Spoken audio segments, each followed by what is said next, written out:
누가복음 13장 6절에서 9절 책임 없는 자의 책임에 대한 제목으로 말씀을 드리겠습니다. 종교개혁자 마틴 루터가 그런 말을 했어요. 성경은 뭐냐? 성경은 뭐와 같으냐? 성경을 비유하면서 말하기를 아기 예수께서 누워있는 요람이다, 이런 얘기를 해요. 요람이 있어요, 여기에. 근데 거기에 예수님께서 누워 계시다, 이런 말씀이죠. 성경은 그냥 책이 아니라 핵심은 예수님이라는 얘기죠. 성경 중에서 예수님을 가장 많이 표현하고 가장 많이 나타낸 것이 아마 사복음서 같아요. 마태, 누가, 요한복음이죠. 그럼 구약 성경은 뭐냐? 그리스도를 역사적으로 증명하는 거죠. 증명해 주고 있는 거죠. 예수 그리스도가 역사적으로 계속 증명해 주는 책이 구약 성경이고, 그럼 신약의 서신들은 뭐냐? 여러 가지 어떤 문화와 어떤 상황 속에서 예수님을 그들이 고백하며 변증해 주고 확증해 주는 그런 책으로 볼 수가 있는 거죠. 사복음서를 쭉 피면 예수님께서 행하신 사역 나오죠. 말씀하시고 거기서 기적을 일으키고 여러 가지 많은 얘기가 나오는데, 예수님의 어떤 그 사역도 있고 거기에는 사람들의 반응도 있다는 거죠. 그러면서 사복음서의 핵심은 뭐냐? 예수가 누구이냐는 거죠. 예수가 바로 이런 분이라는 것을 나타내 주는 것이 아마 사복음서라는 얘기죠. 그 요한복음을 쓴 요한도 그렇게 얘기해요. 내가 이 복음서를 쓴 이유는 뭐냐? 알다시피 요한복음이 가장 늦게 쓰여 있잖아요. 모든 삼복음서를 다 알고 나서 마지막 썼는데, 그가 쓴 목적이 이거예요. 오직 이것을 내가 기록하면 뭐냐? 너희로 예수께서 첫 번째 하나님의 아들 그리스도 메시아라는 거죠. 메시아라는 것을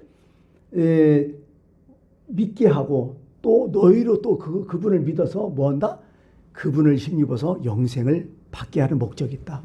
내가 예수 그리스도께서 메시아인데 메시아를 보여주고 또한 그분을 믿고 구원을 받는 것이 바로 이 책의, 이 성경의 목적이다. 이 글의 목적이다. 이렇게 얘기를 하는 거죠. 성경에 보면요, 예수님께 대해서 뭐 얘기했지만은 다양한 사람들의 말이 나와요. 성경을 딱 쳐보면 참 많은 사람들이 얘기가 많이 나오는데, 뭐 예수님 자신 얘기, 본인이 얘기했던 얘기, 또 뭐가 있어요? 세례 요한 얘기도 있고, 제자들의 수많은 얘기도 있고, 사도들의 많은 얘기도 있고, 심지어 귀신 들린 사람들의 얘기도 있고, 사단의 얘기도 다 있어요. 근데 그 중에서 순서를 정한다면, 그냥 많은 얘기도 있지만 순서가 있어야 할 거 아니에요. 가장 중요하고 순서를 정한다면 뭘까요? 예수님의 말씀이겠죠. 그게 1순위겠죠. 때로는 우리가 말씀을 읽으면서 이게 좀 중복되고 아니면 좀 반대되는 개념, 이해 못하는 개념이 있을 때는 제일 먼저 따라야 될 말이 뭐예요? 예수님의 말씀이겠죠. 그래서 예수님이 직접 하신 말씀들이 참 많아요. 비유들도 있고 교훈들도 있고 기적들도 있고 많은 있는데요. 그거 다 뭐예요 도대체? 이 땅에 오신 목적을 얘기하기 위해서 그런 거예요. 나타내기 위해서. 그게 다. 내가 왜 왔냐 이 땅에. 내가 이 땅에 하나님인데 하나님이 인간으로 왜 왔냐. 그것을 얘기하기 위해서 그렇게 쭉 적어놨다는 거죠. 그래서 오늘 이런 개념에서 오늘 무화과 나무의 비유를 좀 보면 되겠어요. 이 무화과 나무의 비유의 핵심은 뭘까요 또? 그러면 예수님이 누구냐는 거예요. 예수님이 누구냐. 그 설명하는 것이 바로 무화과 비유라는 거죠. 이게 두 가지요. 예수님이 누구냐. 또 두 번째는 예수님과 나와의 관계가 뭐냐는 거예요. 이 비유의 핵심이 두 가지예요. 예수님이 누구냐. 나하고 관계 없으면 아무것도 아니에요. 근데 나하고 관계가 있다는 거예요. 그것을 말씀해 주는 것이 오늘 말씀의 핵심이 아니냐 이렇게 보고 있습니다. 무화과 나무 비유가 성경에 많이 나와요. 쭉 나오는데 특히 마태복음 21장, 마가복음 11장에 나타난 무화과 나무의 비유는 뭐냐면 대부분요 공통점이 있어요. 열매가 없다는 거예요. 열매를 따려가는데 열매가 없다는 거예요. 그래서 결국 저주를 받는다는 거예요. 이게 무화과 나무의 어떤 공통점인데 오늘 말씀은 좀 달라요. 공통점은 같아요. 열매가 없다는 거예요. 그래서 큰일 났어 이거. 그런데 책망을 들었는데 다른 점은 뭐예요? 과수원지기가 딱 와갖고 중보적인 역할을 했다는 거예요. 예수님 누구냐는 것이 나타나잖아요. 중보적인 역할을 딱 하면서 다시 무화과 나무가 기회를 얻었다는 거예요. 이게 핵심이에요 또. 그래서 오늘 본문에서 무화과 나무의 그 상세한 부분을 한번 풀어보면 참 좋겠어요. 오늘 참 무화과 나무의 이 비유는요, 해피엔딩이요. 정말 좋은 것 같아요. 이 비유가. 이 등장하는 분들이 누구죠? 땅 주인 있고, 그 다음에 포도원지기, 과수원지기가 있고, 관리자겠죠. 세 번째 무화과 나무가 있는 거죠. 우리가 딱 해석이 돼요. 땅 주인은 하나님이고, 과수원지기는 예수님이고, 무화과 나무 우리라는 얘기죠. 너무 쉬워요. 그래서 땅 주인이 뚜렷한 목적이 있어서 포도나무에 무화과 나무를 심었다는 거죠. 이것도 좀 달라요. 그죠? 포도원에 포도나무를 심어야 되는데 포도원에 무화과 나무를 심었다. 뭔가 의미가 있어요. 이것도. 또 두 번째는 무화과 나무를 심었는데요. 여러분 이 성경을 쭉 읽어보면요. 성경에서 가장 많이 나타나는 나무들이 있어요. 많이 나오는 나무들. 뭘까요? 세 종류야. 오늘 나오는 무화과 나무, 또 포도나무, 또 하나 있어요. 감람나무죠. 올리브나무라고 하죠. 이 세 가지요. 자 보세요. 이 세 가지의 공통점이 있어요. 뭘까요? 이것은요. 열매를 위한 나무예요. 포도나무, 무화과나무 뭐 이런 나무들 생각해 보세요. 조경수가 아니에요. 보기 좋으라고 심어놓은 나무가 아니에요. 알다시피 별볼일 없는 나무들이 사실은 전지하기도 어렵고. 또 두 번째는 건축재료도 안 돼요. 다들 약해요. 야리야리해요. 뭐 별거 없어요. 꾸불꾸불하고 제목감이 아니에요. 오직 성경에 나온 나무의 비유들은 다 뭐가 나와요? 열매였다는 거죠. 열매 외에는 그 목적이 없다는 얘기야. 그래서 오늘도 이 땅주인 심은 무화과 나무도 바로 열매라는 거죠. 그게 열매에 존재의 가치가 있는 거죠. 열매 없으면 존재 가치 없는 거예요. 근데 열매가 없다는 거예요. 여러분 어떡하겠어요? 찍어버려야죠. 당장에. 무슨 의미가 있어. 그게 목적인데 아무것도 없는데. 당연한 얘기죠. 이것만 보더라도요. 하나님께서 우리를 창조하신 목적이 뚜렷해요. 사실은. 그게 보면 열매예요. 그 열매는 뭐라고 나와요? 성경에? 다 하나님의 영광이에요. 이사야서 43장 7절에 이렇게 나와요.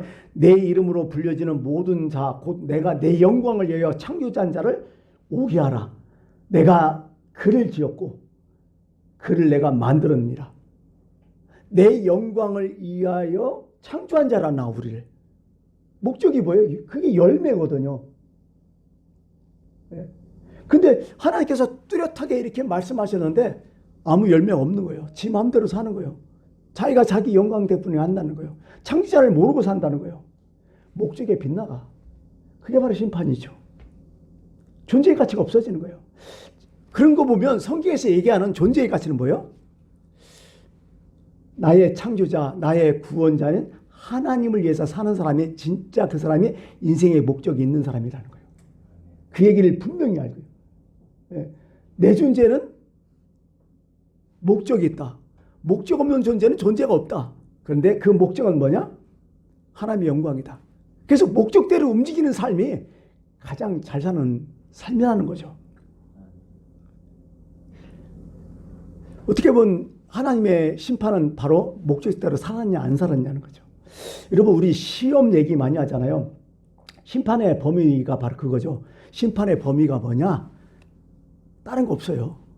이 세상에서 엄청나게 큰일 했느냐 뭐 했냐 어떤 뭐 감투를 썼냐 이거 의미 없다는 거예요.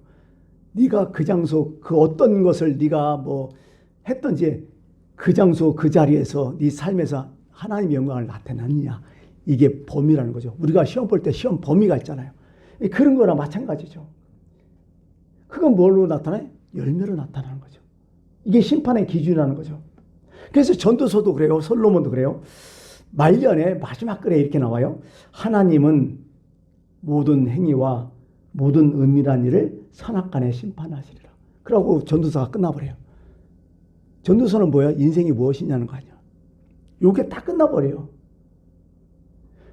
이 심판 얘기가 참 많이 나와요. 그죠? 특히 이제 달란트 비유도 그렇고, 양과 염소의 비유도 그래요. 마태복음 25장 나온 비유도 그렇고. 근데 우리가 심판 얘기하지만은요, 심판 있어야 돼요? 없어야 돼요? 심판 없으면 참 우리 속상할 것 같아요. 생각해 보니까. 솔로몬 있잖아. 아까 솔로몬 얘기했지만은, 솔로몬이 이 세상 살아가면서요, 이 세상 부조리와 모순을 너무 많이 알고 있었던 것 같아요. 그 전도서에 그런 얘기가 또 쭉 나와요. 7장 15절에 내 허무한 날을 사는 동안 내가 그 모든 일을 살펴봤더니 자기의 의로움에도 불구하고 멸망하는 의인이 있고 자기의 악행에도 불구하고 장수하는 악인이 있다는 거예요. 너무 큰 부조리잖아요, 이게. 악인이 더 많이 대접받아요. 더 승승장구해요. 근데 여기 보니까 의인이 더 힘들고 괴롭고 고통스러워한다는 거예요. 이것 때문에 스트레스 받았던 거야. 시편에도 많이 나오잖아요. 탄원시가 바로 대부분 그런 시요. 아주 노골적으로 얘기해요. 시편 73편 2편에 나는 거의 넘어질 뻔하였고 나의 걸음이 미끄러질 뻔하였다. 무엇 때문에? 세상의 부조리 때문에. 그래서 얘기하는 게 그래서 하나님 심판은 꼭 있어야 된다는 거예요. 그러면서 좀 지나서 17절에 이렇게 하나님의 성수에 들어갈 때에 내가 내 종말을 내가 깨달았다. 그때 알았다. 아, 심판은 있어야 된다. 뭐 성경 얘기했지만은 여러분이 잘 아는 임마누엘 칸트도 그런 얘기예요. 임마누엘 칸트가 아주 지은 순수 이성 이편한 책이 있는데 거기서도 선이지 선에 대해서 엄청 강조해요. 선하게 살아야 된다. 이게 가장 중요하다. 그러면서 나중에 끝내는요. 그럼에도 불구하고 이 세상 부지를 보면서 심판은 있어야 된다. 내세는 있어야 된다. 그렇게 하고 철학자들도 얘기를 해요. 참 그런 것 같아요. 여러분 우리나라 재판부 어떻게 생각하세요? 너무 당돌한가요? 우리나라 사법부 어떻게 생각하세요? 경험해 본 사람은 다 알을 거예요. 아니 경험 안 해도 느낌이 올 것 같아요. 유명한 사자성어 있죠. 무전, 유죄, 유전, 무죄. 이게 사법부를 증명해 주는 단어라고 요즘 많은 사람들이 그렇게 믿고 있잖아요.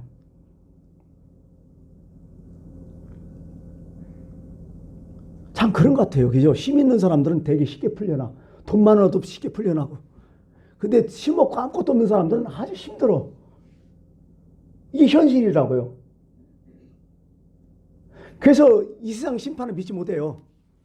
다만 하나님의 심판을 믿을 뿐이죠. 하나님은 정확하다는 거죠. 공평하다는 거죠.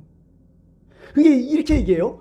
갈라디아서 6장 7절에 스스로 속이지 말라. 이 세상 비유하지 말라. 이 세상처럼 생겨야 돼. 뭐냐면 하나님은 업신여김을 받지 아니하신다는 거예요.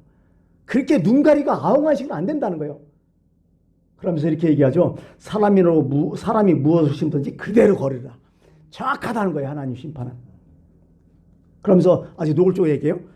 예수님 말씀하셔요. 선한 일을 행한 자는 생명의 부활로 나온다. 그러나 악한 일을 행한 자는 분명하게 심판의 부활로 또 나온다. 아주 확실하게 얘기했죠. 심판이 반드시 있다. 있어야만 한다. 이 세상에 정말 공평해서 심판이 있다면 이걸 끝나겠지만 이 세상은 그런 것이 아니다는 거예요. 그래서 심판이 하나님 심판 분명히 있다는 얘기죠. 오래전에 타임지에서 난 기사인데 그런 얘기가 있어요. 되게 오래전 얘기예요. 참 무서운 얘기예요. 무슨 얘기냐? 사람이 한 말이 없어지지 않는다는 거예요. 그냥 우리가 저도 지금 설교를 하고 있지만은 이게 말이 공중으로 퍼져나가서 여러분의 귀에 듣는데 이 내가 한 말이 공중에서 이 우주에서 떠다닌다는 거예요. 이건 뭐냐면 질량 보존의 법칙과 비슷한 거야. 왜? 이 종이 태웠어요. 태웠는데 종이가 태운 지 같아 연기가 나오고 재가 남잖아요. 근데 질량은 변해요, 안 변해? 형체는 변해도 질량은 절대로 변하지 않는다는 거예요. 어딘가 다 날아가 있다는 거예요. 그 모을 수 있다는 거예요, 다시 그게. 그게 질량 보존의 법칙 제1법칙이지 않아요. 요즘 녹음기도 얼마나 많이 발달됐어요. 그러면 이게 발달되면요, 어떤 일이 일어나냐? 예전에 세종대왕이 한 말씀도 된다는 거예요. 끌어모은다는 거예요. 이순신 장군 뭐라죠? 반포하라 그죠? 심지어는 예수님이 2000년 전 그 말씀 생생하게 나올 수 있다는 얘기야. 그런 얘기를 여기 쭉 해서 이 과학자들이 얘기해요. 가설을 얘기를 하는 거죠. 인간이 이 정도 되니 하나님은 뭘 못하겠어요. 우리의 선악간에 심판하시라. 다 안다는 거죠. 정확하다는 거죠. 그래서 예수님은 그래요. 감추인 것이 드러나지 않을 것이 없고 숨긴 것이 알려지지 않을 것이 없다. 너희가 어두운 데서 말한 것이 아주 밝은 데서 들리고 너희가 골방에서 소곤소곤한 말이 지붕에서 전파된다. 다 한다. 너희가 무식한 말을 할지라도 세상 끝날에 이에 대해서 심판을 분명히 받는다. 그런 줄 알고 살아라. 이렇게 얘기를 하거든요. 사실 심판이 있다는 것을 알고 사는 것이 무지장 큰 지혜겠죠. 이게 없으니까 막 사는 거죠. 에이, 세상에서 사람 눈가림만, 그냥 사법부 눈가림만 하면 되는 걸로 알고 있는데, 그러나 그것은 신앙인이 아니죠. 신앙인은 누구 보면서 살아야 돼요? 하나님 보면서 사는 사람들이에요. 하나님 기준 보면서. 사실은요, 생각해 보니까요, 꼭 종말론적 심판만 있는 게 아니라 현재적 심판도 많아요. 성경 봐도 현재적 심판 받은 사람들 많잖아요. 특히 구약에는 바로 같은 사람들, 서기관, 바리새인, 그들의 위선, 외식, 교만, 그냥 직결 심판 다 받았잖아요. 활시지 하면서. 가룟 유다도 그렇고요. 근데요, 요즘 와서 생각하니까 하나님의 직결 심판 중에서 직결 심판을 어떻게 하실까 이렇게 생각해 보니까 잘못했다 벼락 때리는 맞는 사람도 있어요. 근데 잘 안 보여, 우리 눈에. 많이 없어요. 그러니까 사람들이 별로로 생각해요. 근데 제가 알기로는 하나님의 직결 심판 받는 사람들이 지금도 있긴 있어요. 어떤 사람일까? 로마서 1장에 보면 그런 말이 많이 나와요. 내버려 두사라는 얘기가. 이게 나는 하나님의 직결 심판이라고 봐요. 1장 24절에요. 하나님께서 그들의 마음의 정욕대로 더러움에 내어버려 두사. 내버려둬. 그래, 그게 살아. 28절에도 또한 그들이 마음에 하나님 두기를 싫어하며 하나님께서 그들의 상실한 마음대로 그냥 내버려 두사. 그래, 내버려 두는 거야. 무서운 거예요. 이게 직결 심판이라는 거예요. 하나님 내버려 둔 인간들. 오히려요, 아플 때 아픈 게 좋아요. 내가 병 들었을 때 빨리 아픈 게 좋다니까. 그 모르면 뭐가 되는 거예요? 결국 암적인 존재가 되는 거예요. 빨리 아픈 게 좋아요. 근데 내가 잘못했어도, 내가 문제가 있어도, 내가 하나님 앞에 올바르었어도 아무 이상 없어. 그러니까 그렇게 사람들이 그래. 너 괜찮는데? 하나님 앞에 잘못했어도? 그렇게 요즘 사람들이 그렇게 생각하고 있는 거예요. 나만 빠지냐?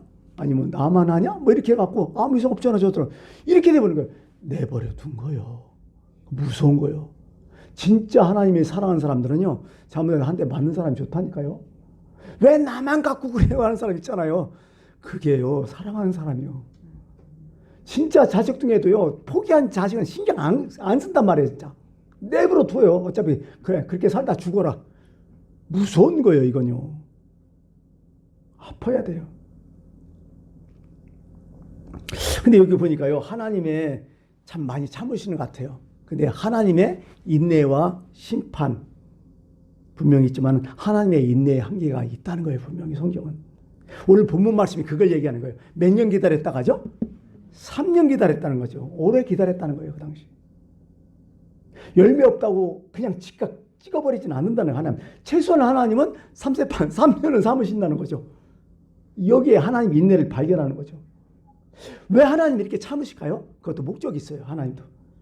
뭐라 할까요? 디모데 전서 2장 4절에 나오죠. 하나님은 모든 사람이 구원을 다 받으며 진리를 아는데 이르길 원한다. 이거예요. 어떻게 하면 하나님은 이 사람들이 참 진리를 알아갖고 구원 받았으면 좋겠다. 이게. 근데 계속 안 되면 어떻게 돼요? 그때는 하나님의 인내의 한계가 분명히 있다는 거죠. 그게 구약 성경이에요. 출애굽기 보면 한계가 딱 있잖아요. 20세 이상으로 너희들은 못 들어간다. 결국 북이스라엘과 남유다 그냥 다 끝장내버리잖아요. 멸망해버리잖아요. 말라기로 다 끝나버리잖아요. 역사가. 없어져 버리잖아 이스라엘이. 어쩔 수 없는 거예요. 이게 하나님의 인내의 끝이라는 얘기죠. 근데 가만히 보니까요, 하나님은 어떤 때는 막 엄청 참어, 그냥 끝끝내 참으시는데 어떤 때는요 못 참는 게 있더라. 가령 이런 거죠. 예를 든다면 우상을 섬기는 거 사람들이 다 참아내요. 하나님 모르니까. 또 죄를 범하는 거 있잖아요. 일반적인 죄들 다 참아요. 어차피 인간은 뭐예요? 죄성이기 때문에 음란하고 막 사기치고 불평하고 뭐 이런 거 다 참아요. 그러고 선지자들 막 보내서 얘기해요. 돌아오라고. 자꾸 다그치고 토닥토닥 끝까지 참아요. 뭐 토테미즘이라 해갖고 뭐 어디 바위에 뭐 절하고 뭐 나무에 절하고 이거 다 참아내죠. 하나님이. 어쩔 수 없어 이거. 참아 다. 근데 뭐예요? 하나님을 우상할 때는 그때 박살내버려요. 특히 뭐예요? 출애굽의 금송아지 사건. 하나님 알아요. 아닌데도 불구하고 하나님 만들어버려요. 다른 하나님 만들어서 하는 거예요. 이거 박살내버려요. 하나님. 안다는 거예요. 숫자 모르는 게 아니야. 알면서도 다른 하나님 만들어버리는 거예요. 이거 하나님 무진장에 혼내키셔. 이것만. 이런 거죠. 반 이런 것들이죠. 여기 시편에 그런 얘기했어요. 자기 영광을 풀먹는 소의 형상으로 바꿨다. 하나님. 어떻게 그럴 수 있냐는 거예요. 요즘 우리가 얘기하는 게 뭐예요? 그래. 하나님 알아요. 근데 그러면서 한쪽에 뭐가요? 야, 요즘은 돈이 하나님이야. 신앙생활 하면서 그 짓 하는 게 있어. 이건 용서 못해 하나님도. 어떻게 돈이 하나님이라 생각해? 그렇게 여기는 사람 있어요. 돈이 목적이고 그 다음에 하나님인 거예요. 돈 벌기 위해서 신앙생활 하는 사람도 있고 그런 마음이 있고 돈 잘 벌으면 신앙생활 열심히 하고 돈 못 벌으면 하나님 없다고 생각하고 이게 문제라는 거예요. 이게 이런 건 하나님 용서 못하는 거예요. 하나님 아예 없는 게 아니야. 그 마음속에 이미 하나님이 있어요. 믿어요. 근데 또 다른 하나님 만들고 살아가는 거예요. 속상하시죠 하나님.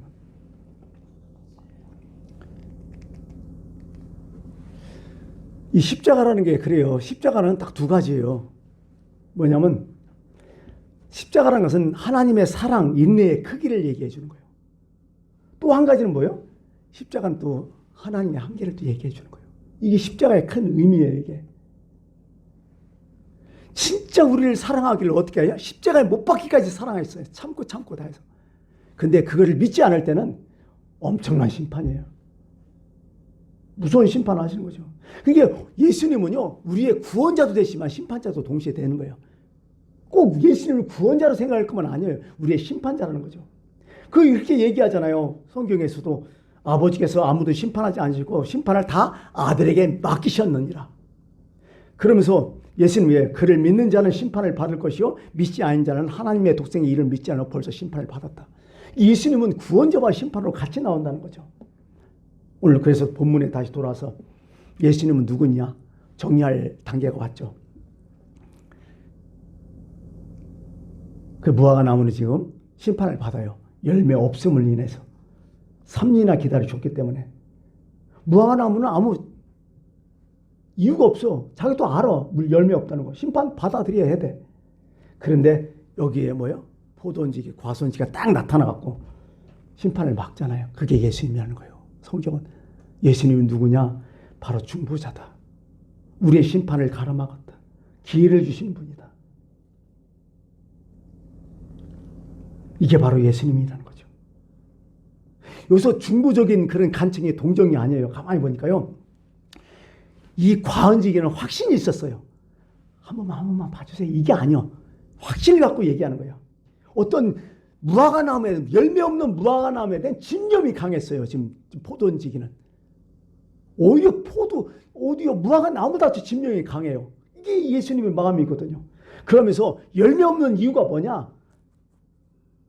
원래 나무가 그래서 그런 게 아니라 문제가 있어서 그렇다고 지금 과언지기는 판단을 내리고 있어요. 예수님 마음이 그렇다는 거예요.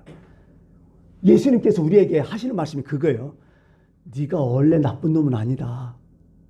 나쁜 놈은 아닌데 상황이 이래서.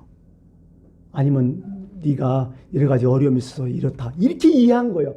누구 마음 같았고? 부모의 마음 같아요.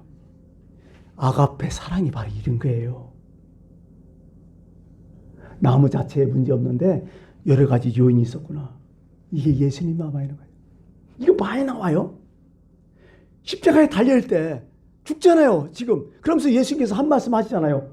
아버지여 저들을 용서해달라고. 저들이 자기들이 하는 걸 모르고 한다고. 용서해달라고. 그게 바로 이 마음 아니에요? 겟세마네 동산에서 제자들이 다 자고 있을 때 좀 있으면 죽는데 벌써 자고 있을 때 뭐라고 해요? 야, 마음에는 원이다. 너희들이 나쁜 게 아니구나. 원이 있다. 그래 너희들 그래. 근데 육신이 참 약하구나. 이게 예수님의 마음이고 오늘 과은직의 마음이었다는 거죠. 이게 예수님이라는 것을 성경이 얘기해 주고 있는 거예요. 바로 이런 예수님이죠.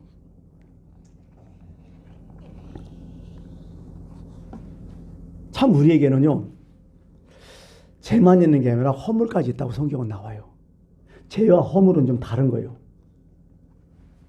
내가 어떤 죄를 졌어요? 근데요, 죄를 지은 경험이 있기 때문에 거기에 반드시 허물이 있어요.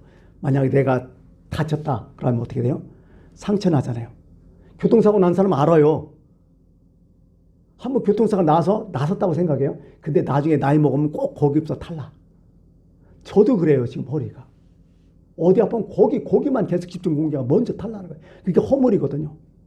죄도요, 죄진 사람이 죄져요, 그제. 이런 거죠. 담배를 폈었어요. 근데 신앙생활 하면서 담배가 끊었어. 근데 나중에 그 사람이 처음부터 안 핀 사람보다 담배 필 확률이 커요. 그리고 신앙생활 하는 중에 신앙이 약해서 또 담배 피는 사람 또 있어요. 술도 그렇고요. 이게 참 묘하대요. 동기 목사님 중에 그런 분이 계셔요. 젊어서 참 담배 많이 피워서 하루에 한 갑 이상씩 막 쭉쭉 빨았어. 그래갖고 이제 목회를 했어요. 이제 담배를 끊고 이제 목회자가 됐어요. 20년이 흘렀어요. 이제 그래가지고 이제 건강검진을 받으러 병원에 갔어요. 근데 하필 건강검진을 어디로 했냐면 그 교회 교인 중에 의사분이 근무하는 그 병원으로 간 거야. 그래서 그 검진이 다 돼가지고 이제 가서 이제 확인하는 날, 그 의사 선생이 그 자기 교인이 되게 조심스러워하더래요. 이렇게 혹시 목사님 죄송하지만 혹시 요즘도 담배 피우세요? 담배 피냐고 묻더래. 그래서 제가 그랬더니 그전에 엄청 피웠는데 지금 한 20년 전에 끊었다 그랬더니 폐에 보니까 그 흔적이 남아있어서 그래요. 이게 허물이거든, 이런 게.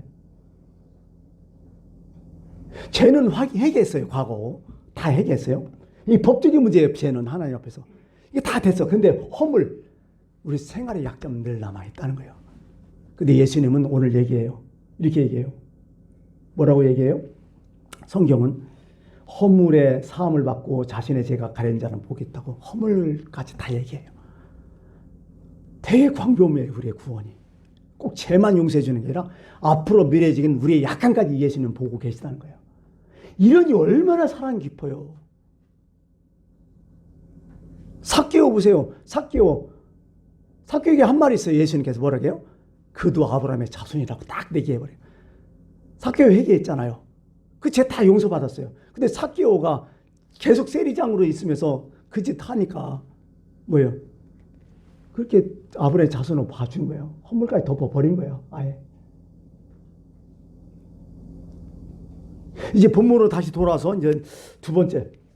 아까는 예수님의 중보자의 역할을 하셨고, 두 번째는 뭐냐면 오늘 무화과 나무 열매 없는 책임 있잖아요. 책임 누가 져야 돼? 무화과가 져야 되는데 오늘 과손지가 또 얘기했죠. 본인도 책임지려 하잖아요. 이제는 뭐예요? 1년만 참아서는 무슨 얘기야? 내가 책임지겠다는 얘기야.